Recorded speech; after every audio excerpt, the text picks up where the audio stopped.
It's Friday, Feedback Friday, the feedbackiest day of the week. Ha, it's Feedback Friday, and we are going to focus only on the Entitled Gamers video because there was a lot of comments from that. So many comments, in fact, that I haven't even had a chance to read the other two videos. I was going through and taking the time and reading very carefully on those. I found the dialogue very, very interesting on that one. I'm not sure why that particular video. Oh no, I do know why. I do know why. It's because that could have been a dumpster fire, and it wasn't. And I was very glad for that. And if I seem a little like disheveled right now, it's because I was doing yard work before I did this, and I was like putting leaves in a bag because it's yard waste day tomorrow, so I'm a little allergic right now, but I didn't want to take in any histamine until after I did this video because I didn't want to be dopey. So if you enjoy this sort of thing, help support this channel. Become a monthly patron. Patreon.com/DanaK. I'm so bad at the Patreon segues at the first part of the video. It's just like, I haven't told you anything that should make you want to give me money, but I'm going to say at the beginning anyway, because we want the impressions and the repeated message. Yes, because advertising. So, obviously too many comments to get to all of them. I do want to, one first-time commenter left a very long comment taking a different perspective on Retake Mass Effect. It was interesting. I read it. There was no way for me to take a snippet of that dissent without feeling like I wasn't presenting the argument in the proper context, and I didn't want to do that, especially to a first-time commenter. I wouldn't want to do it to anybody, but I'm especially gentle on first-time commenters when they disagree respectfully. So I'm just going to say I did read it. Thank you for commenting. It was interesting. A lot of people brought up the game Urban Chaos. And I mean, obviously that warms my heart. Because you know I love me the retro, right? You know I love it when people go back in the day to like, that was like what, the PS1 era, but it started as a PC game. The best version of the game was on PC.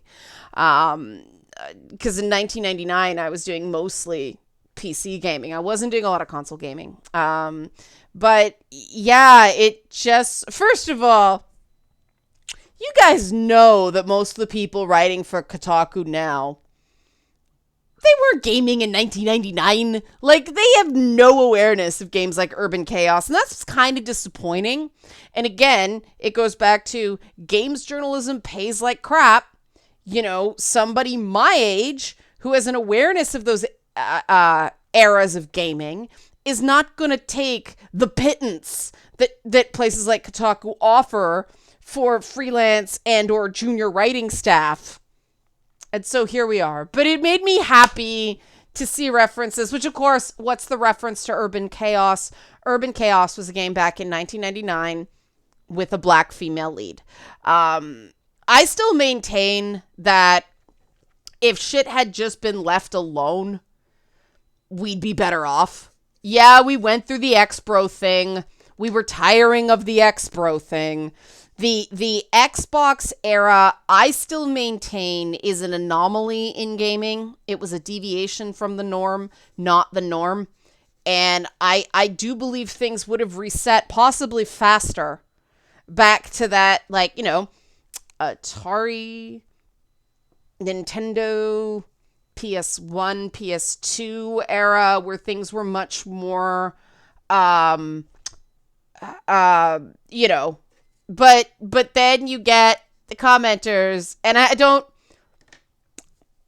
like making fun of commenters, so I'm not going to say anything. But one person said, you can't blame Microsoft for the dude boat phenomenon. People were calling each other F blank G's in Halo. Halo was like one of the first killer apps for the Xbox. Just gonna leave it there. Okay, but this is the thing.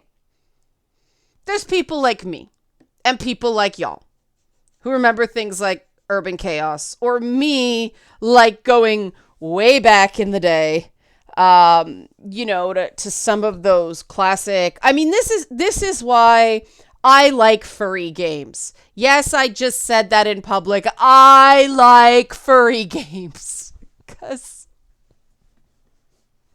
anybody can imagine that a furry is anything. Now, we're going to get into coding, racial coding in a bit, but, furries are furries. We don't get into those fights of, you're not having enough bunny representation, right? Though we never have a problem with bunny representation.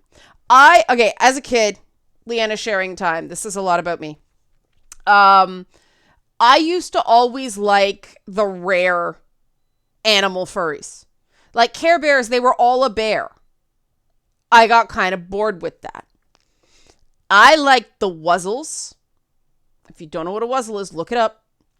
And I liked the Care Bear cousins. Because the Care Bear cousins were different types of animals. And Bright Heart Raccoon was a purple raccoon. And I just thought that was the coolest shit ever as a kid. The Wuzzles, my favorite one was, she was a blue hippopotamus with like little wings.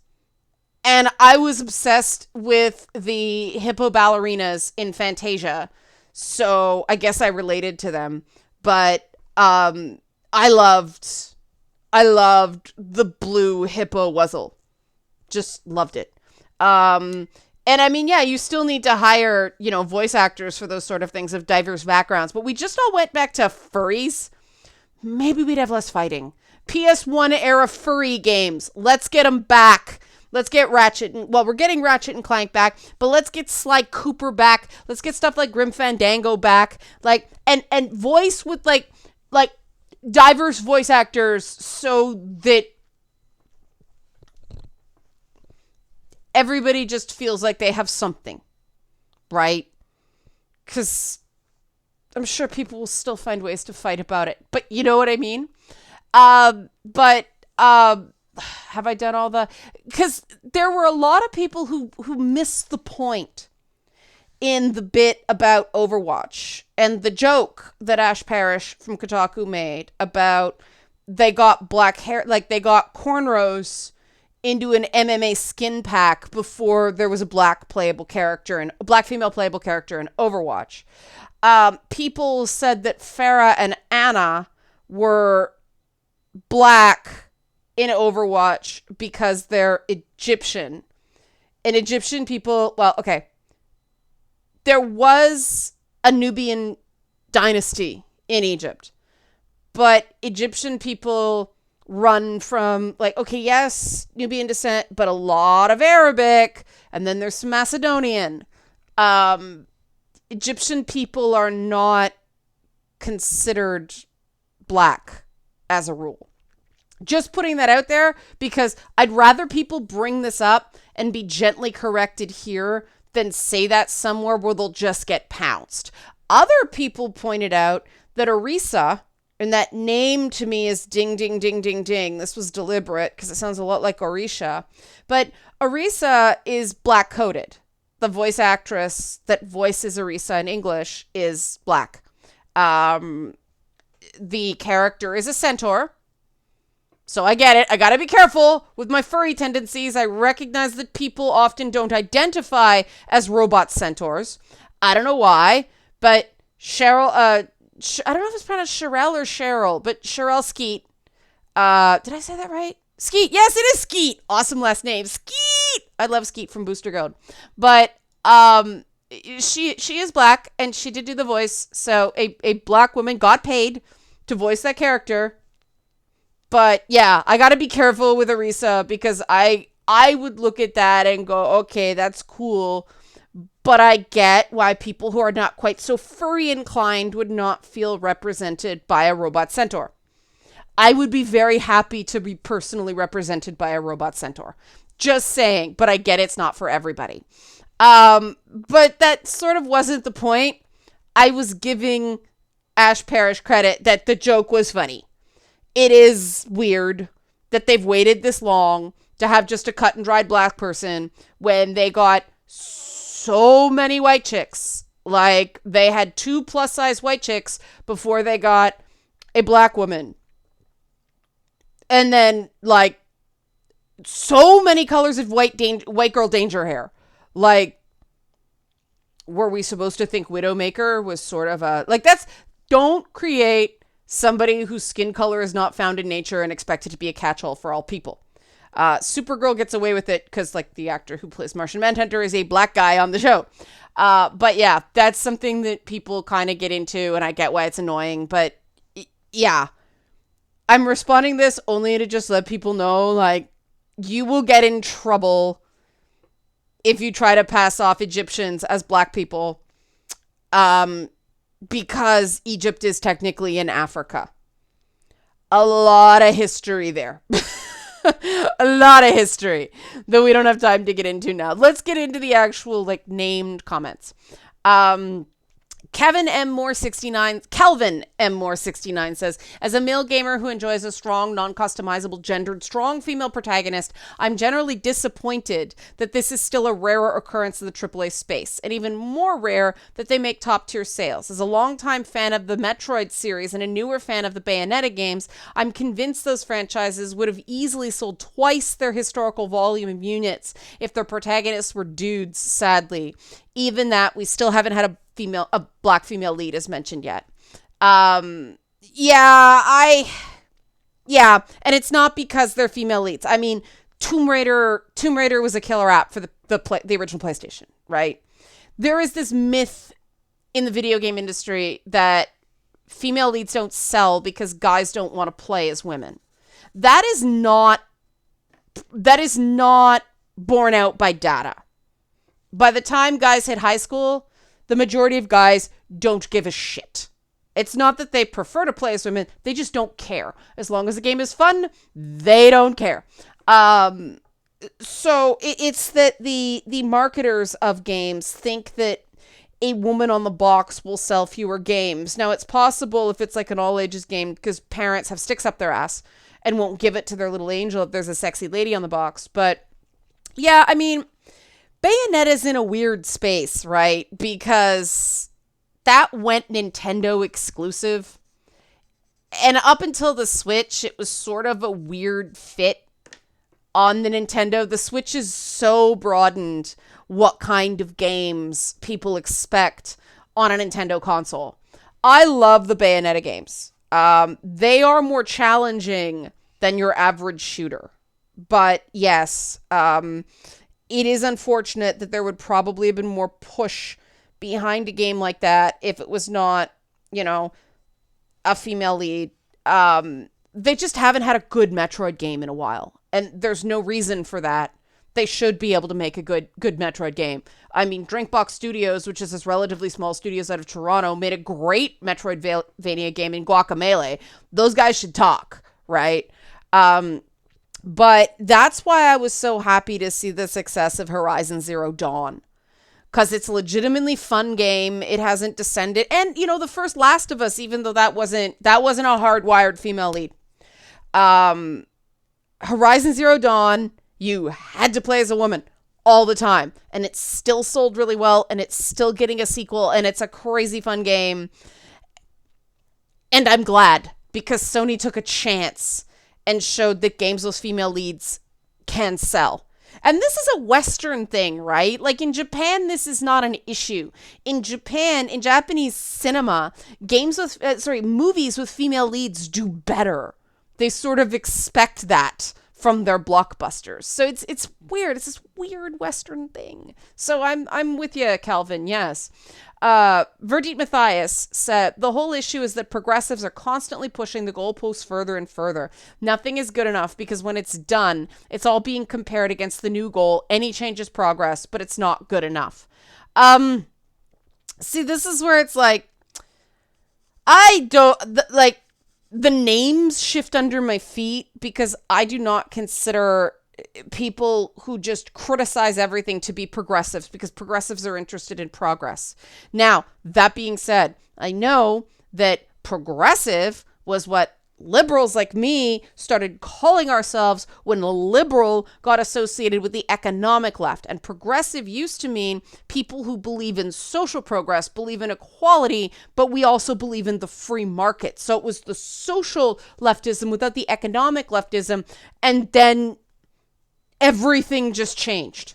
So there is no name now for people who believe in the free markets and personal freedom and, you know, like all people should be treated like people, including, you know, Black, Asian, indigenous, trans, gay people, like all people, right? South Asian people, all people should be treated as people.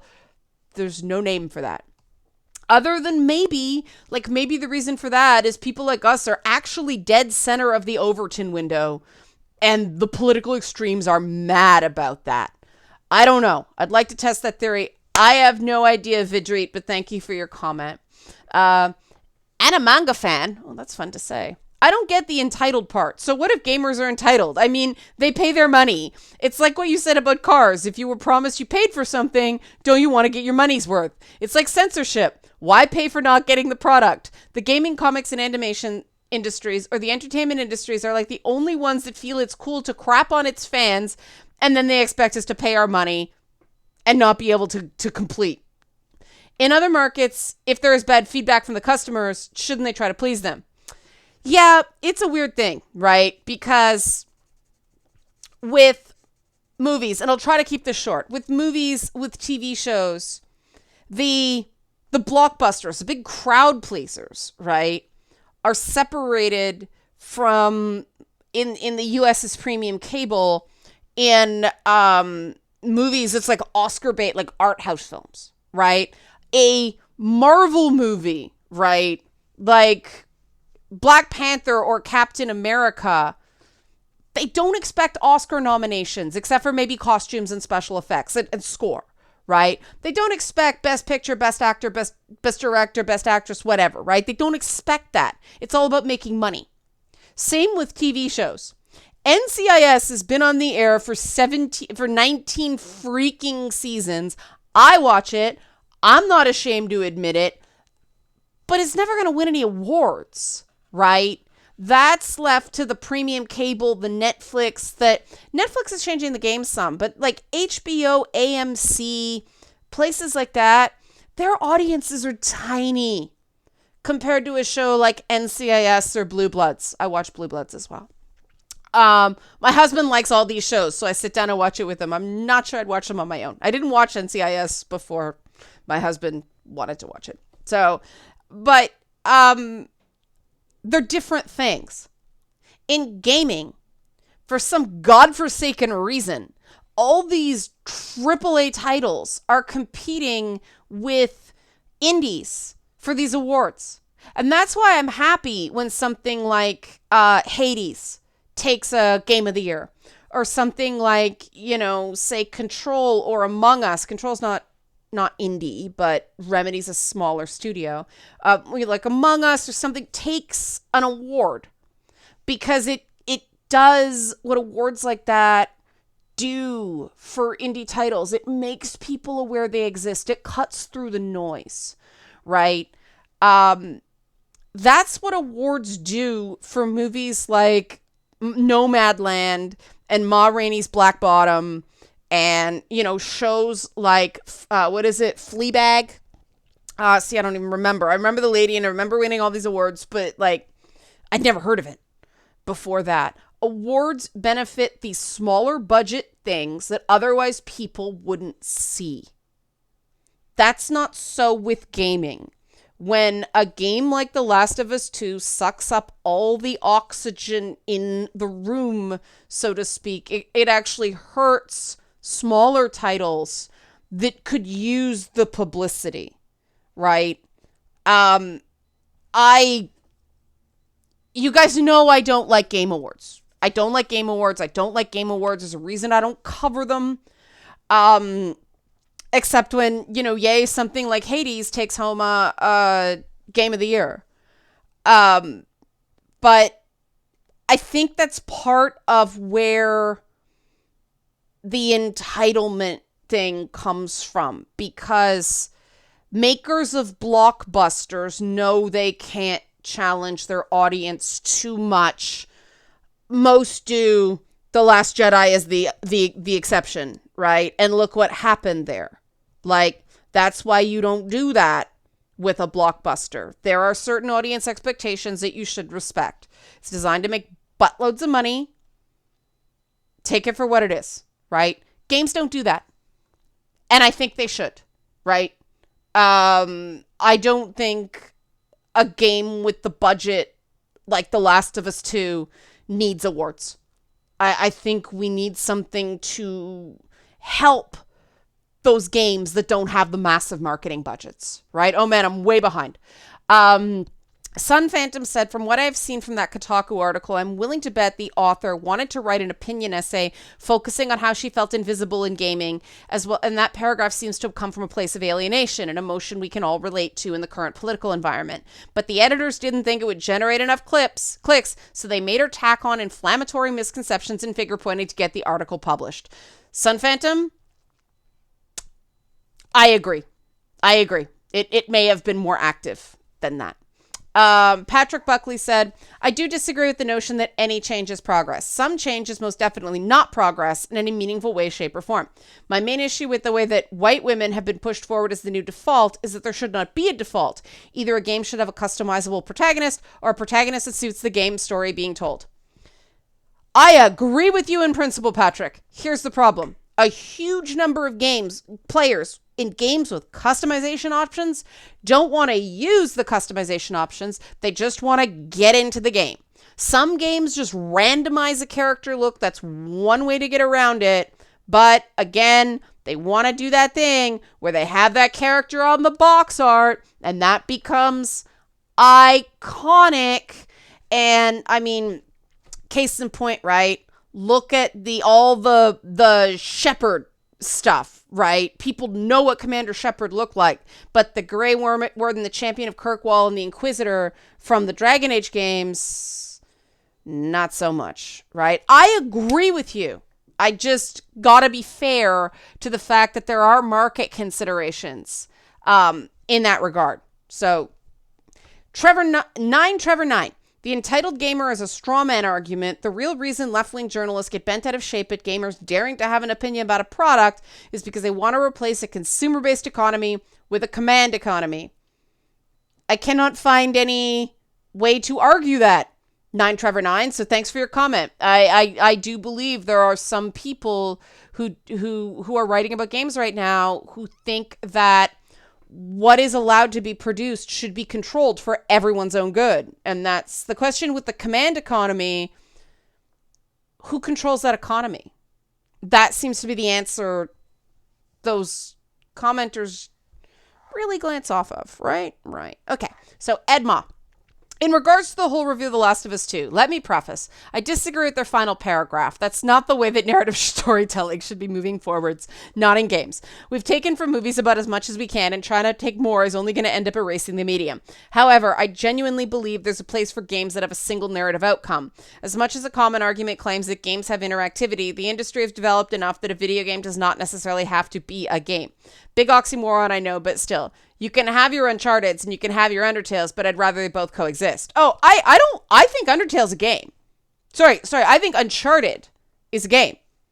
The agency the player has is the gun battles. I refer to the Uncharted games as a game that is a movie and you're the stunt coordinator. And that's your job. But that's the interactivity there, right? I loved Death Stranding. And that has a single ending. I freaking love that game. That was such a wonderful emotional voyage.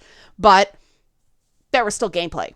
It wasn't, I mean, it is technically more of a walking simulator in that you are a porter. But it is less of a walking simulator than The Last of Us 2 was. But so, I agree. I mean, we could argue semantics the whole time, but I agree with you. I think there's a place for fixed endings. You just got to give the player something to do along the way, right? I mean, not every game has to be an RPG. Absolutely not. I agree. Okay, the last one. I saved this one for last, and I don't have a lot of time, but It's a fair question, even though the person was kind of snarky about the way they said it. So, is it Voigt TD? I think. Sorry, Vogt. Sorry, I don't know how to pronounce your screen name, man.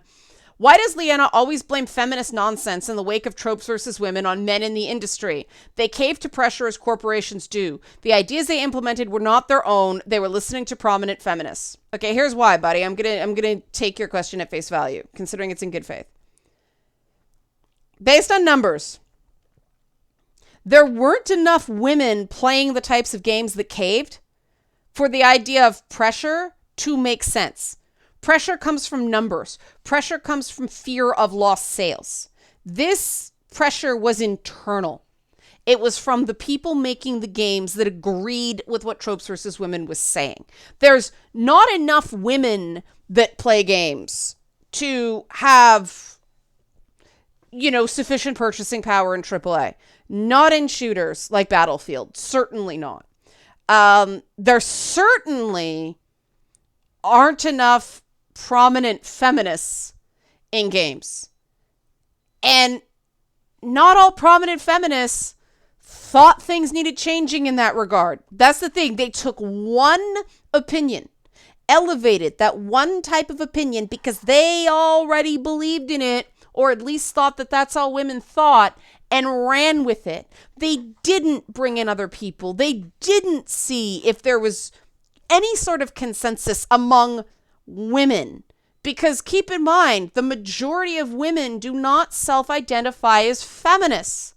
So even though I am a feminist, if you want to know what the average woman is going to buy, for God's sakes, don't ask a feminist.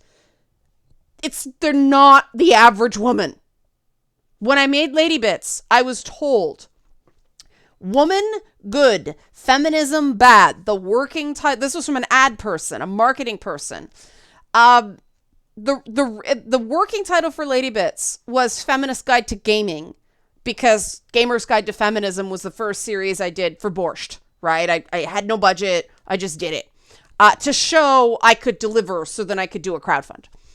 The name was changed precisely because multiple people told me feminism is a toxic concept at that time. And that was when all the changes were happening, right?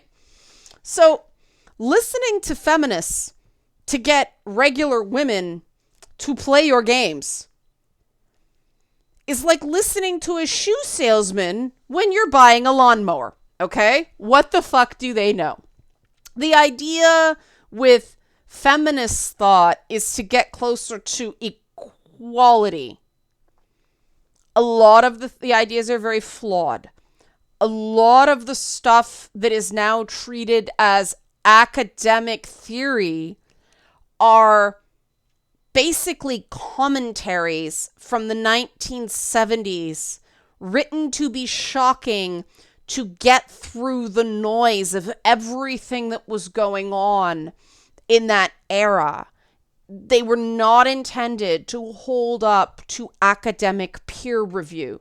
And that's the thing you have to keep in mind when you read some of these theories. Cool idea.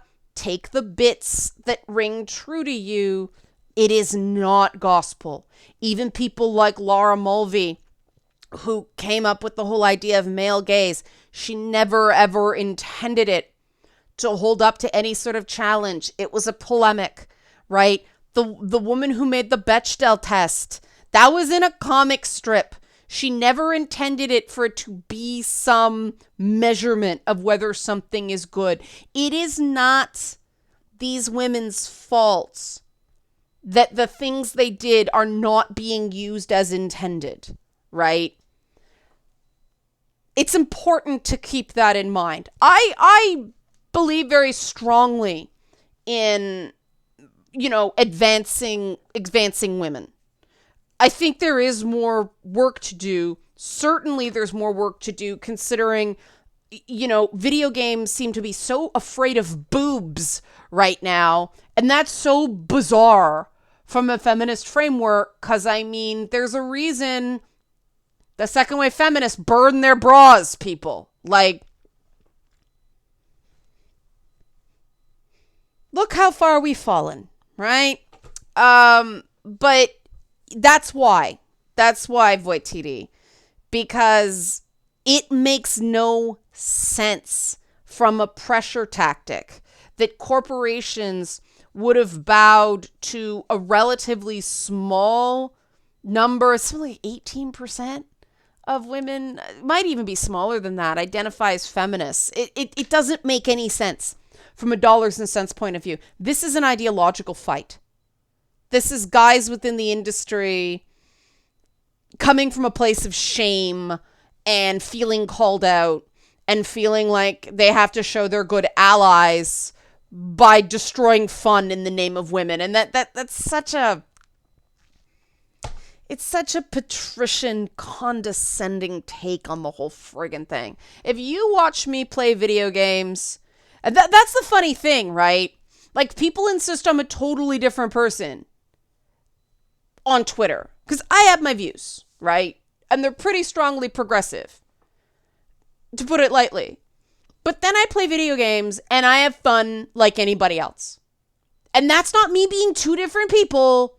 That's me being sane. That's me being someone who knows when there's a time and a place to fight about these things and a time and a place to be a kind-hearted redneck dude bashing zombies in the head with a saw blade axe. Yay, Days Gone. Most people, that's where they are, right? There were quite a few comments from women saying, why does it have to be representing everybody? I get the representation thing, and I know I'm over time. I know it's important because I get the secret messages from people who are upset that another redheaded character has been race swapped. And, I say to them, look, we are the smallest demographic in terms of inclusivity.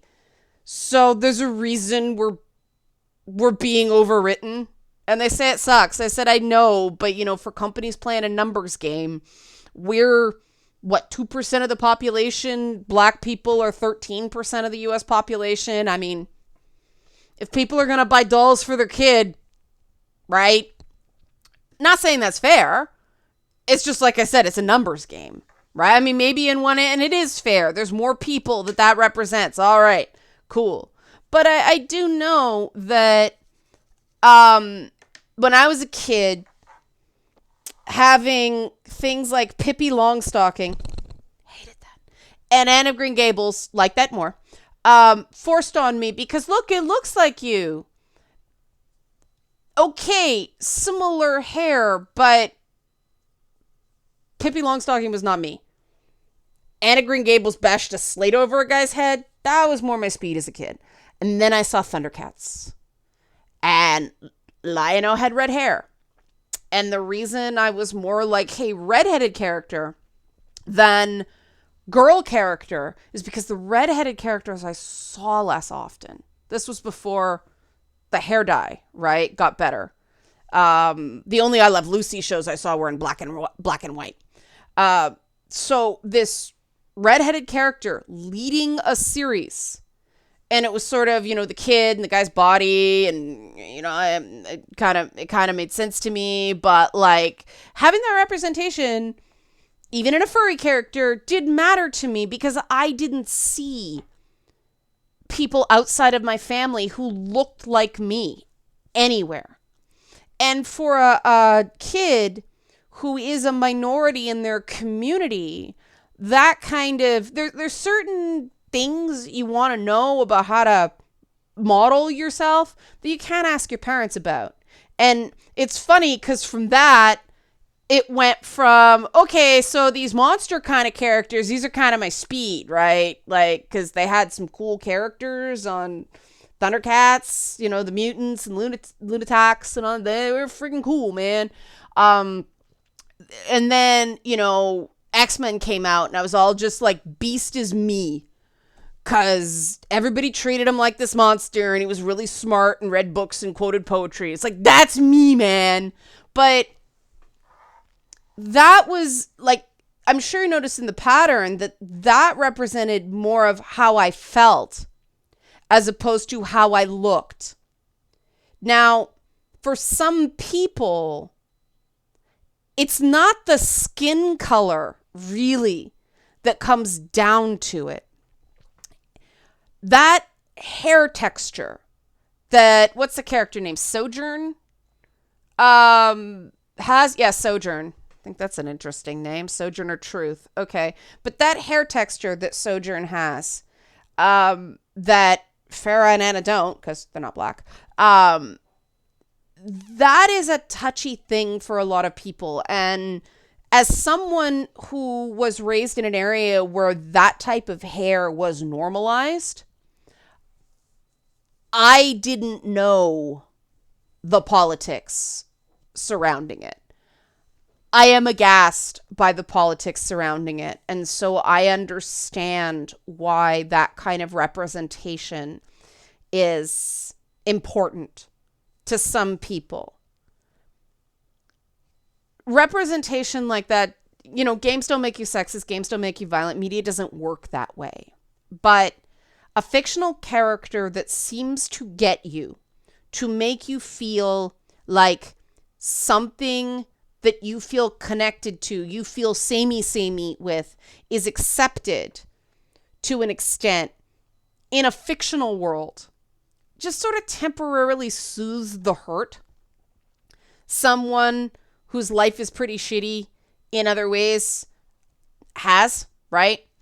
And that's why I don't like bashing existing characters. I just wanted, like I did with the Grand Theft Auto thing, and I think it worked pretty well. Maybe Rockstar's listening, or maybe Saints Row can go, hey, if Rockstar doesn't do it, can we? What is it, Volition? Anyway, let's just suggest, hey, wouldn't it be cool if we had Grand Theft Auto only with a black female lead, and this is how it's done, instead of this isn't progressive enough, or should have been a woman, or this, that, the next thing, because you know what? Young guys, older guys, who may not necessarily fit in, people with disabilities, they still need those people they click with. And yes, they have plenty, so you say, but hey, I'm really liking Deacon in Days Gone. So I just think everybody should ease up on the negativity, unless something is truly terrible. Like this is executed badly, is different from not a werewolf cookbook, right? This is a cookbook, but I like werewolves. There's no werewolves in this cookbook, 1 star. Right? Right. All right. That was a bit of a soapbox, but you know, right? I admitted to liking furry stuff. It's Friday. Help support this channel. Become a monthly patron. Patreon.com/AnnaK. Thanks for watching.